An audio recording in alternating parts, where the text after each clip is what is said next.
성경은 21쪽쯤에 있습니다.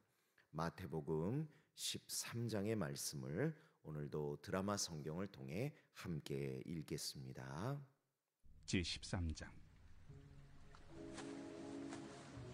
그날 예수께서 집에서 나가사 바닷가에 앉으시매 큰 무리가 그에게로 모여들거늘 예수께서 배에 올라가 앉으시고 온 무리는 해변에 서 있더니 예수께서 비유로 여러 가지를 그들에게 말씀하여 이르시되 씨를 뿌리는 자가 뿌리러 나가서 뿌릴새 더러는 길가에 떨어짐에 새들이 와서 먹어버렸고 더러는 흙이 얕은 돌밭에 떨어짐에 흙이 깊지 아니하므로 곧 싹이 나오나 해가 돋은 후에 타서 뿌리가 없으므로 말랐고 더러는 가시떨기 위에 떨어짐에 가시가 자라서 기운을 막았고 더러는 좋은 땅에 떨어짐에 어떤 것은 100배 어떤 것은 60배 어떤 것은 30배의 결실을 하였느니라.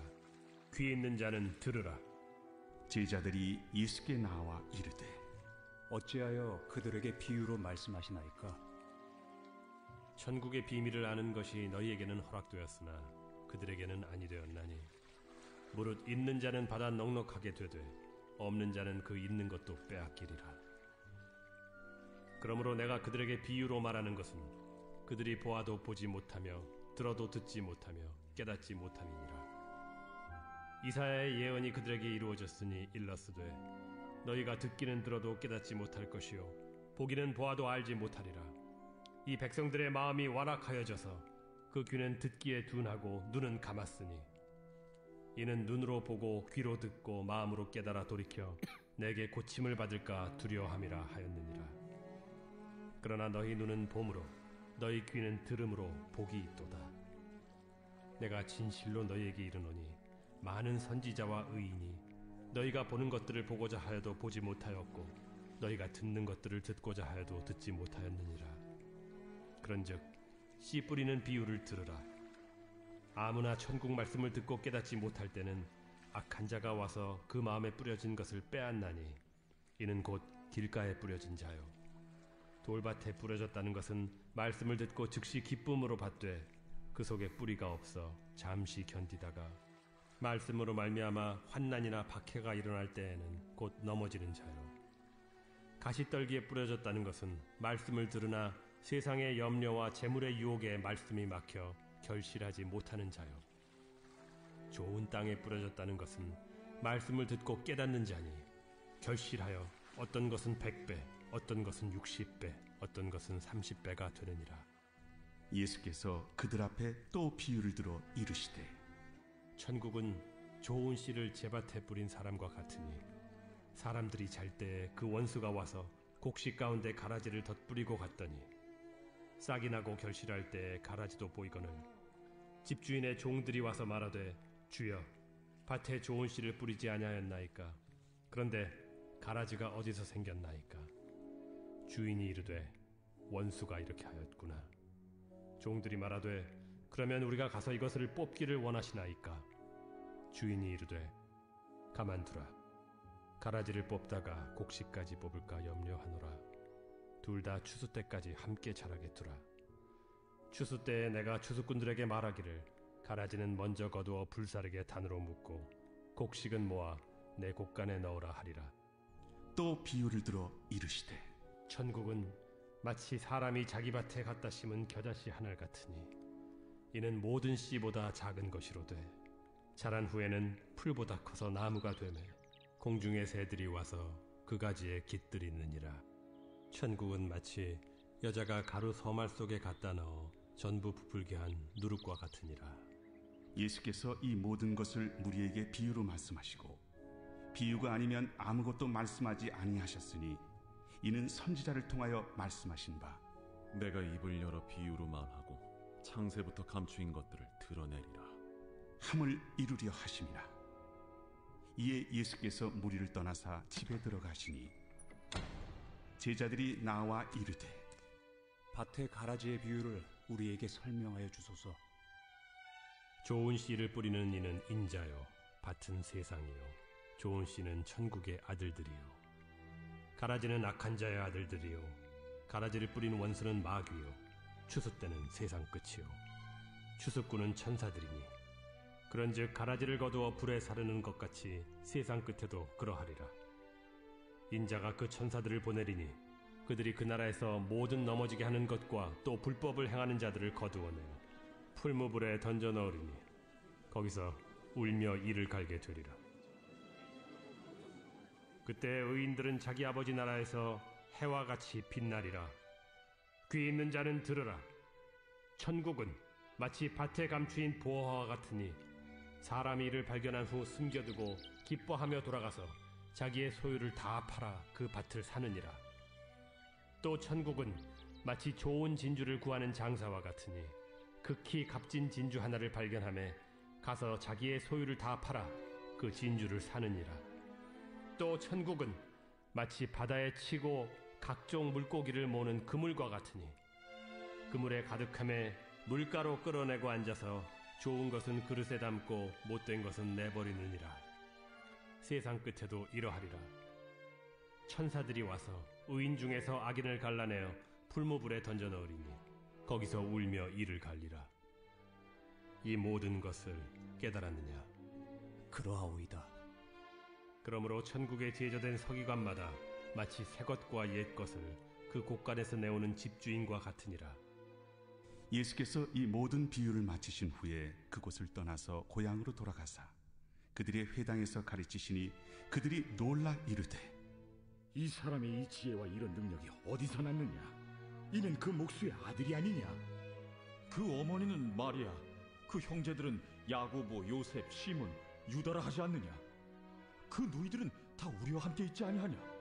그런즉 이 사람의 이 모든 것이 어디서 났느냐? 하고 예수를 배척한지라.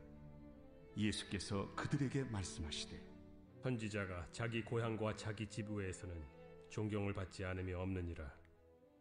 그들이 믿지 않음으로 말미암아 거기서 많은 능력을 행하지 아니하시니라. 아멘.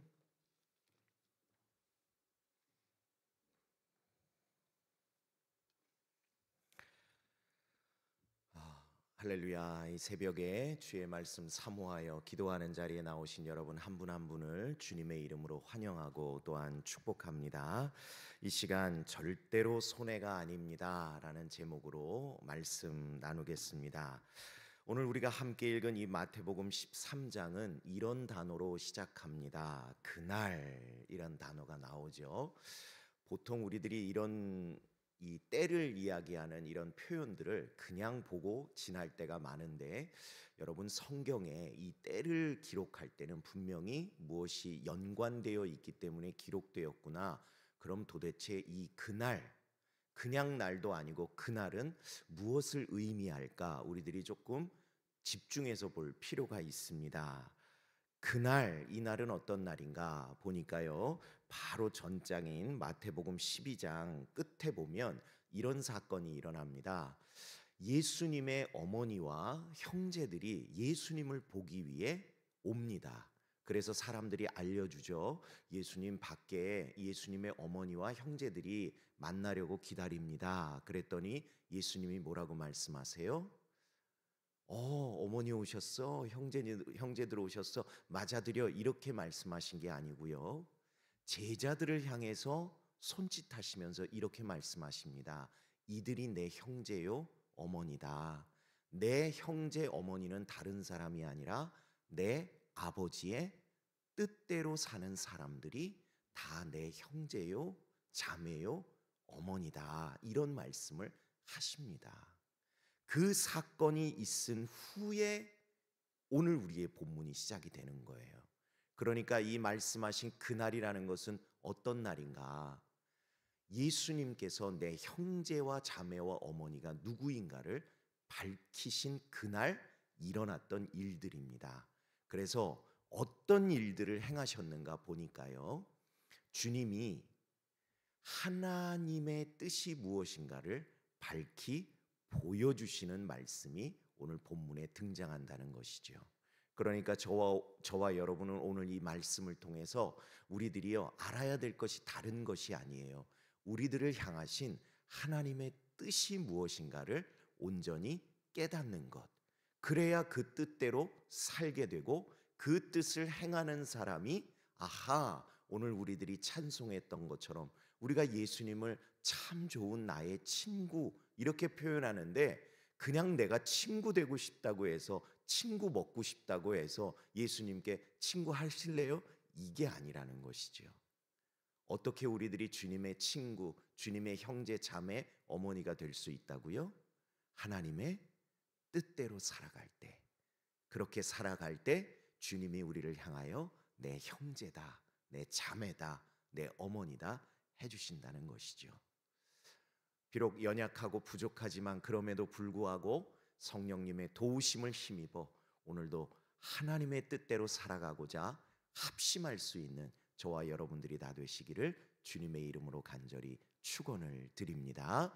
그래서요, 주님이 하나님의 뜻이 무엇인가를 오늘 보여주시는데 오늘 본문은요 매우 독특한 구조를 가집니다. 실제로 예수님께 일어났었던 어떤 사건이나 일들을 표현하는 게 아니고요, 대부분의 말씀이 예수님께서 하나님의 뜻, 하나님의 나라, 천국에 대해서 말씀하시는데 자세하게 설명하시는 그런 표현이 아니라 비유를 통해서 말씀하셨다는 것이죠. 총 7가지의 비유가 나옵니다. 씨 뿌리는 자의 비유, 혹은 이렇게 표현하죠. 씨 뿌림을 받은 4가지 밭에 대한 비유. 그 첫 번째 비유고요. 두 번째는 가라지에 대한 비유가 나오고, 세 번째 겨자씨, 네 번째 누룩, 그리고 다섯 번째는 우리가 찬양을 통해서 너무 잘 아는 곡이죠. 천국은 마치, 아세요? 밭에 감추인 보화. 그래서 천국을 밭에 감추인 보화로 비유하시는 비유가 나오고, 곧 이어서 좋은 진주를 찾던 사람이 극히 값진 진주라고 표현되어 있는 그 진주, 그 비유가 나오고요. 그리고 마지막으로 천국은 이 물고기를 모으는 그물과 같다 하는 식으로 그렇게 7가지의 비유의 말씀을 주님이 하시는 장면이 나옵니다. 그런데 이 비유의 말씀을 하시면서 참 놀라운 어떤 하나의 아름다운 관계가 등장합니다. 어떤 관계인가 하면요, 주님이 말씀하십니다. 그러면 그 말씀을 들은 제자들이요 주님께 다시 여쭙니다. 이게 무슨 뜻인가요? 그런데 예수님이요 그런 제자들을 향해서 그것도 몰라? 이렇게 책망하시는 것이 아니라 대답하여 이르시되 하시면서 주님의 그 비유의 말씀을 다 풀어주시는 장면이 오늘 성경에 2번, 3번 이렇게 반복해서 등장합니다. 저는 이것이야말로 이 시대를 살아가는 우리들에게 주님이 허락하신 영적인 소통의 방법이로구나 하는 것을 우리들이 깨달아 알 수 있다는 것이죠. 어떻게 우리들이 주님과 영적으로 소통할 수 있는가? 여러분, 어려운 거 아닙니다. 말씀을 들으십시오. 그리고 그 말씀을 붙들고 여러분 기도하십시오.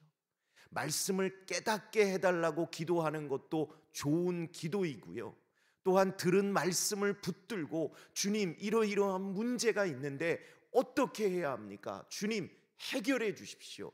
풀어 주십시오. 응답해 주십시오. 기도하십시오. 그러면 그 기도를 들으시고 주님이 응답하시는 줄로 믿습니다. 그러한 들음과 기도와 또한 응답이 우리들의 삶에서 계속해서 될 때 바로 우리들의 삶 가운데 이 영적인 교류가, 영적인 소통이 계속해서 주님과 일어나게 되는 줄로 믿습니다. 그러므로 오늘도 이 새벽에 우리들을 깨워서 말씀 듣는 자리로 불러주신 주님께 진심으로 감사하며 오늘도 영적 교류에, 영적 소통에 힘을 낼 수 있는 저와 여러분들이 다 되시기를 간절히 소망합니다. 그런데요, 듣는다고 해서 다 들을 수 있는 게 아니라는 것이 오늘 말씀을 통해서 나온다는 사실입니다.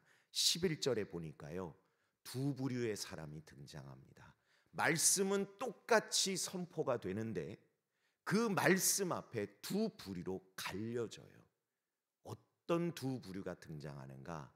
그 말씀의 의미를 깨닫도록 허락받은 자가 있고요. 들어도 깨달을 수 없는 부류의 사람이 등장하더라는 것이죠. 이러한 상황을 딱 접하게 되면 우리에게 가장 먼저 드는 의문이 뭐냐 하면, 아니 왜 주님은 차별하셔? 아니 다 듣고 깨닫게 하시지 왜 차별하셔? 아니 그럼 이렇게 깨닫지 못하는 사람들은 왜 깨닫지를 못하게 하시는 거야? 우린 보통 이런 의문을 가져요.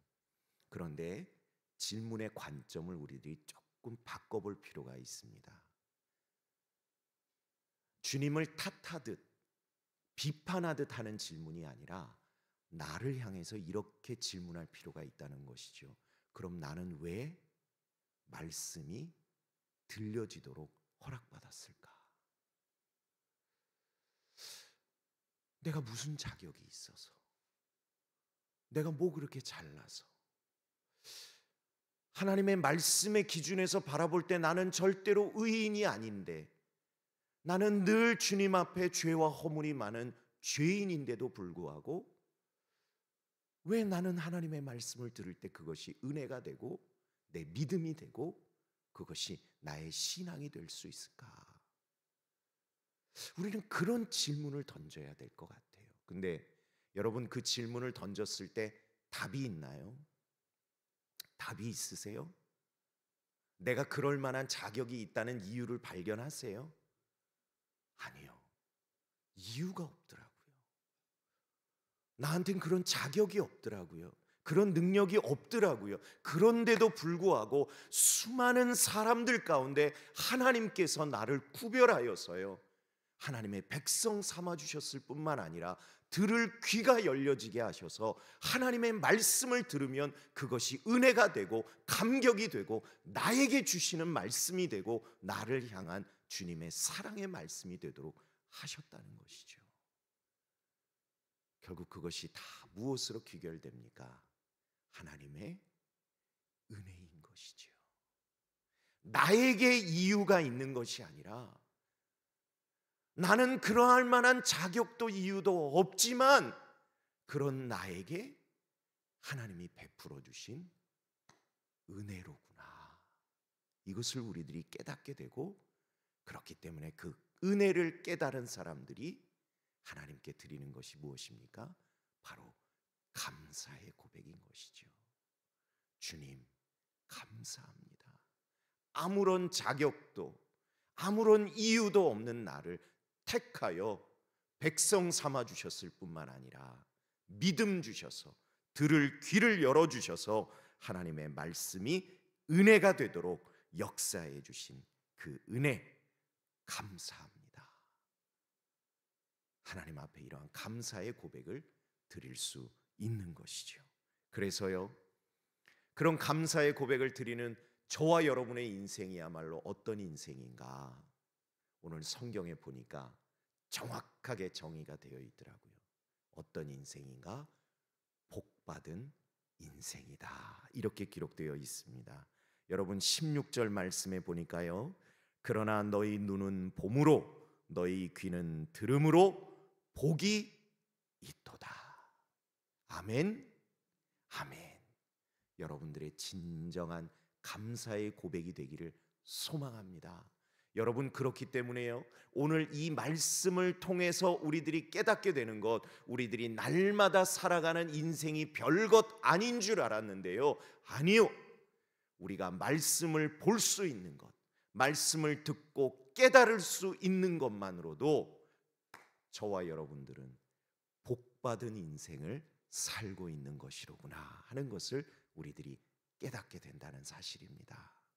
여러분은 다 어떤 인생이라고요? 복받은 인생인 줄로 믿습니다. 지금은 그게 실감나지 않을지 모르지만 하나님의 정하신 때가 되었을 때 우리들이 얼마나 복받은 인생인가가 다 증명될 줄로 믿습니다. 그러한 믿음을 가지고 오늘 하루도 나는 복받은 인생이야, 이러한 자부심을 가지고 믿음을 가지고 살아갈 수 있기를 간절히 소망합니다. 그러한 믿음으로 살아가는 사람은요, 그래서 오늘 19절에 보니까 참 안타까운 단어가 하나 나와요. 여러분 성경이 있으시면 거기다가 한 25만 6천 번쯤 표시하세요. 어떤 단어인가? 아무나. 아무나라는 단어가 나와요. 여러분, 저와 여러분은 하나님 앞에 아무나가 아닌 줄로 믿습니다. 여러분, 아무나가 얼마나 참 슬픈 단어예요. 아무 의미가 없잖아요. 하나님 앞에 아무 의미 없는 인생이라는 거잖아요. 그런데 하나님은 우리를 그렇게 아무나로 살게 하신 것이 아니라 복 있는 인생으로 살도록 택하여 주셨다는 사실입니다. 그렇기 때문에 저와 여러분은 아무나가 아닌 줄로 믿습니다. 하나님의 귀한 자녀인 줄로 믿습니다. 이렇게 해서 서론을 풀었는데 벌써 57분인데 7개의 이 비유를 다 언제 할까? 첫 번째 비유에 대한 말씀만 드리고 마무리하겠습니다. 여러분, 첫 번째 비유가 뭐죠? 4가지의 밭이 나오죠. 네, 어떤 밭입니까? 길가, 그리고 또 하나는 돌밭, 그리고 가시떨기가 있는 땅, 그리고 마지막에는 우리가 제일 좋아하는 좋은 땅. 이렇게 4가지 밭이 나옵니다. 땅이 나와요. 그런데 공통점이 뭐죠? 그 4가지 밭에 다 씨앗이 뿌려집니다. 주님이 분명히 풀어주셨습니다. 이 씨앗이라는 건 뭡니까? 말씀입니다. 말씀. 말씀은요, 누구에게든지 선포되고 뿌려진다는 거예요. 그런데 문제는 뭐예요? 그 말씀이 떨어진 것이 어디냐에 따라서 결과가 달라진다는 것이지요. 그런데 저는 아무리 생각해봐도, 아무리 이 말씀을 붙들고 묵상해봐도 장 목사의 마음은 좋은 땅이냐? 그러면요, 자신이 없어요. 정말입니다. 여러분, 솔직히 고백합니다. 장 목사의 심령은 그럼 좋은 땅인가? 아니요. 그럼 아예 좋은 땅이 아닌가? 아니요. 그것도 아닌 것 같아요. 제가 얻은 결론이 무엇인가? 제 마음은요, 4가지 다 해당되는 것 같아요. 어떤 면은 길가 같고요, 어떤 면은 돌밭 같고요, 어떤 면은 가시떨기 같은데, 또 어떤 면은요, 좋은 밭도 한 켠 정도는 있는 것 같아요. 근데 여러분, 오해하지 마세요. 그게 제 노력 덕분이라는 것이 아닙니다. 성령께서 그렇게 일구어 가고 계심을 감사함으로 고백하는 것이죠. 그런데 이렇게 이해하고 나니까 이 말씀이 저에게 얼마나 소망이 되던지, 야, 내 인생이, 제 인생이요, 절대 손해날 인생이 아니구나, 이걸 깨닫게 되더라고요. 왜? 여러분, 좋은 땅에 심겨진 씨앗이 몇 배의 결실을 거둔다고 나오죠? 어떤 것은 100배, 어떤 것은 60배, 어떤 것은 30배. 여러분, 이게 100배, 60배, 30배 그러니까 도대체 얼마나 한 양인지 여러분 잘 가늠이 안 되시겠지만 그냥 이렇게 생각해 보세요.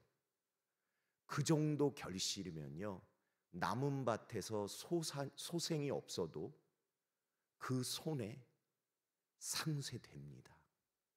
아니, 씨 하나 뿌렸는데 거기서 최소 30배의 결실을 거둘 수 있다면 길가 같은 마음에, 돌밭 같은 마음에, 가시떨기 같은 마음에서 결실을 얻지 못해도요, 아무리 작은 한 켠이라 할지라도 성령님께서 내 마음 한 켠을 좋은 밭으로 일구셔서 거기서 결실이 나게 하시는 순간, 그 결실을 통하여 나머지의 손해를 하나님께서 상쇄하도록 역사하시겠구나, 그런 생각이 들더라고요. 그런데 나 스스로는 몰라요. 어디가 좋은 밭이고 어디가 길가고 어디가 떨기인지. 그래서 저와 여러분들이 해야 될 노력이 무엇인가? 하나님의 말씀의 씨앗이 뿌려지는 곳이 어디든지 우리들이 열심히 달려가 들어야 할 줄로 믿습니다. 그러면요, 하나님이요, 뿌리세요. 그게 길가든지 어디든지 상관없이 말씀을 뿌리십니다. 그 중에 한 말씀이라도, 한 씨앗이라도 우리들의 좋은 한 켠에 심겨지는 순간 하나님의 능력이요 거기서 폭발적인 기적을 이루시는 줄로 믿습니다. 그래서요, 저와 여러분들이 말씀을 사모하는 자리에 열심히 참여하면요 절대 손해날 일이 없습니다. 하나님께서 역사하시는 줄로 믿습니다. 그래서 오늘 밤에 뭐 있죠? 부흥회 있습니다. 여러분, 부흥회가 어떤 자리죠? 교회 부흥시키려고 하는 자리인가요? 아니에요. 우리 한 사람 한 사람의 마음을, 심령을 부흥케 하기 위한 자리입니다. 말씀이 선포되는 자리예요. 하나님이 그 시간을 통하여 하나님의 말씀을요 씨앗으로 뿌리시는 자리예요. 그런 자리에 저희들이 가야죠. 들어야죠.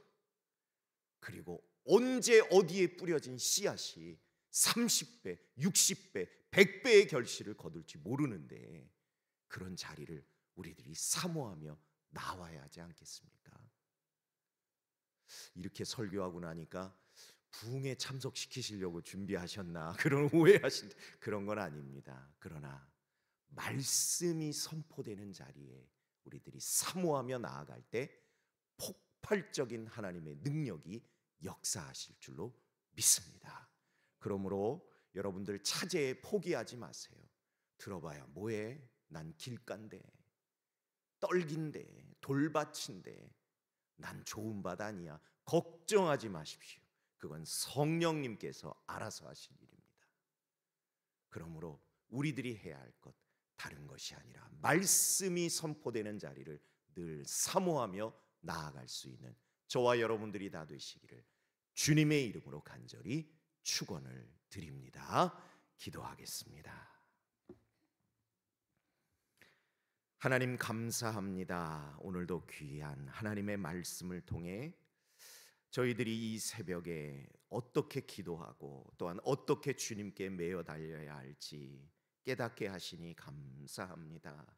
하나님, 우리들이 차제에 우리들의 인생을, 우리들의 심령을, 우리들의 마음을 판단하지 않도록 도와주시고 어떠한 마음의 심령의 상황이든지 저희들이 결단할 것 오직 하나님의 말씀이 선포되는 자리를 사모하며 나아올 수 있는 믿음을 더하여 주시옵소서. 사단 마귀의 방해가 클 것이 당연합니다. 은혜 받지 못하도록, 듣는 귀가 열리지 못하도록, 말씀이 결실하지 못하도록 하나님 그러한 여러 방해와 근심과 염려와 유혹을 줄 텐데 주님, 그러할 때 오늘 들은 말씀이 기억나게 하셔서 절연히 끊고 사모하는 마음으로 어떠한 심령의 상태이든지 주님의 말씀이 선포되는 자리에 사모하여 나아올 수 있도록 주여 도와 주시옵소서. 오늘도 주님 앞에 귀한 예물을 드립니다. 바친 이에 그 간절한 기도 제목을 붙드셔서 이 기도 제목이 변하여 간증되도록 하나님 역사하여 주시옵소서. 작은 씨앗 하나에서도 30배, 60배, 100배의 결실을 이루시는 하나님의 폭발적인 능력이 그 가정과 일터와 사업장 위에 함께하여 주시옵소서. 믿사옵고 예수님 이름으로 기도드립니다. 아멘.